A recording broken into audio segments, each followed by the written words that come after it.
বাংলাদেশে যারা সংখ্যালঘু সম্প্রদায়ের রয়েছে তারা যদি সবাই মিলে সিদ্ধান্ত নেয়, মানে তাদের নেতারা, যে বাংলাদেশে তাদের একটি দল হবে, তখন কি হবে? মানে পেয়ার সিস্টেম থাকলো, তারা একটি দল গঠন করলো, তখন কি হবে?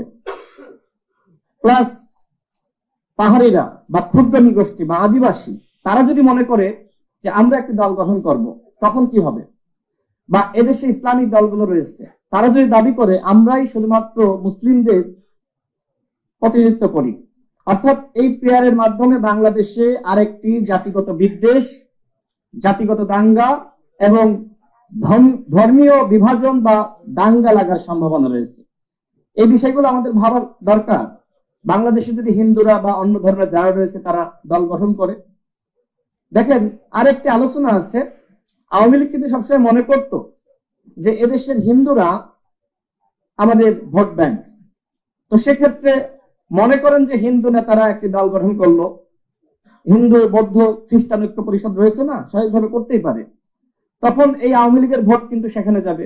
প্লাস গোপালগঞ্জ, মাদারীপুর, ফরিদপুর আওয়ামী অধ্যুষিত এলাকা, এই ভোটগুলো কোথায় যাবে? অর্থাৎ পিয়ারের মাধ্যমে আওয়ামী লীগের পুনর্বাসন করা খুব সহজ।